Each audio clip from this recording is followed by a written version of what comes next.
નમસ્કાર દર્શક મિત્રો, @ગુજરાતમાં આપનું સ્વાગત છે। દિવાળીના તહેવારો દરમિયાન દેશના મોટા શહેરોમાં પ્રદૂષણ વધવાની ચર્ચાની સાથે સાથે ફટાકડાની જેમ વપરાતા એક સસ્તા પણ જોખમી સાધને પણ ભારે ચર્ચા જગાવી છે। આ સાધન એટલે પીવીસી અથવા મેટલના પાઇપમાંથી બનતી કેલ્શિયમ કાર્બાઇડ ગન। મધ્યપ્રદેશમાં આ ગનનો ઉપયોગ કરવાને કારણે 180થી પણ વધારે લોકોને ગંભીર ઈજા થતા ભોપાલની હોસ્પિટલમાં દાખલ કરવા પડ્યા છે, જેમાં બાળકો પણ સામેલ છે, જેમના નેત્રપટલને મોટું નુકસાન થયું છે। કાર્બાઇડ ગનમાં પીવીસી અથવા ધાતુના પાઇપનો ઉપયોગ થાય છે। તેના એક ચેમ્બરમાં કેલ્શિયમ કાર્બાઇડ અને પાણી ઉમેરવામાં આવે છે, જે રાસાયણિક પ્રક્રિયા કરીને એસિટાઇલિન ગેસ પેદા કરે છે। આ ગેસને લાઇટર વડે ધડાકો કરીને સળગાવવામાં આવે છે, જેનાથી ફટાકડા જેવો પ્રચંડ અવાજ થાય છે। જો કે આ રાસાયણિક પ્રક્રિયા નિયંત્રિત ન હોવાથી તે અત્યંત જોખમી સાબિત થઈ શકે છે। ભારતમાં, ખાસ કરીને ગુજરાતમાં, આ ગનનો ઉપયોગ ખેડૂતો જંગલી પશુઓ જેવા કે રોજડા અને ભૂંડને ખેતરથી દૂર કરવા માટે કરે છે।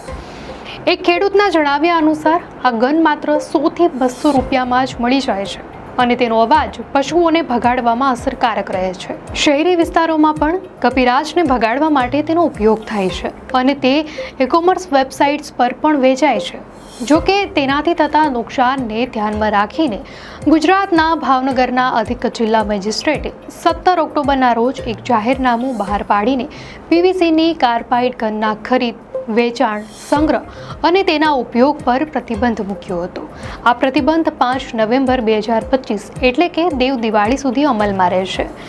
જાહેરનામામાં જણાવાયું હતું કે ગનમાંથી નીકળતો એસિટાઇલિન ગેસ આંખમાં બળતરા પેદા કરી શકે છે અને નાના બાળકોની આંખોને કાયમી માટે નુકસાન પણ પહોંચાડી શકે છે।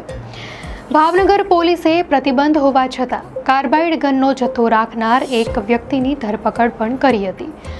આ વખતે દિવાળીમાં કાર્બાઇડ ગન એટલા માટે ચર્ચામાં આવી કારણ કે મધ્યપ્રદેશમાં 180થી વધારે લોકોને ઈજા થઈ।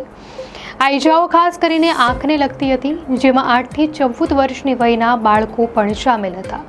સોશિયલ મીડિયા પર કાર્બાઇડ ગનનો ફટાકડા તરીકે ઉપયોગ કરવાનો એક ટ્રેન્ડ વાયરલ થયો હતો। મીડિયા અહેવાલ મુજબ હોસ્પિટલમાં સારવાર લેનાર 186 લોકોમાંથી 10ને કાયમી નુકસાન થયું છે અને 15 લોકોની સર્જરી કરવી પડી છે। અહેવાલમાં જણાવાયું છે કે ગનનો ફટાકડા તરીકે ઉપયોગ કરતી વખતે કાળજી ન રાખવાના કારણે લોકોના ચહેરા દાઝી ગયા છે અને બાળકોની આંખો સૂજી ગઈ છે તથા તેમના નેત્રપટલને મોટું નુકસાન થયું છે। હૈદરાબાદ સ્થિત એલવી પ્રસાદ આઈ ઇન્સ્ટિટ્યૂટના અહેવાલ અનુસાર ફટાકડાથી થતી કુલ ઈજાઓમાં 15% ઈજા આંખને લગતી હોય છે। આ કાર્બાઇડ ગન એક પ્રકારનું જુગાડ સાધન છે, જેનો ઉપયોગ કેરળ, પશ્ચિમ બંગાળ અને ઓડિશામાં પણ જંગલી પશુઓને ભગાડવા માટે કરવામાં આવે છે। આંખ દાઝી જવાના કિસ્સામાં નેત્રપટલ પોતાની જાતને રિપેર કરવાની ક્ષમતા ગુમાવે છે, જેનાથી દ્રષ્ટિ ઝાંખી પડી જાય છે અને કેટલાક કિસ્સામાં દ્રષ્ટિ ગુમાવવાનો પણ વારો આવે છે। દર્શક મિત્રો, આ ઘટના અંગે આપની શું પ્રતિક્રિયા છે અમને કોમેન્ટમાં ચોક્કસથી જણાવશો અને જો આપને આ વિડીયો સારો લાગ્યો હોય તો વિડીયોને લાઇક કરો અને ચેનલને સબસ્ક્રાઇબ કરો।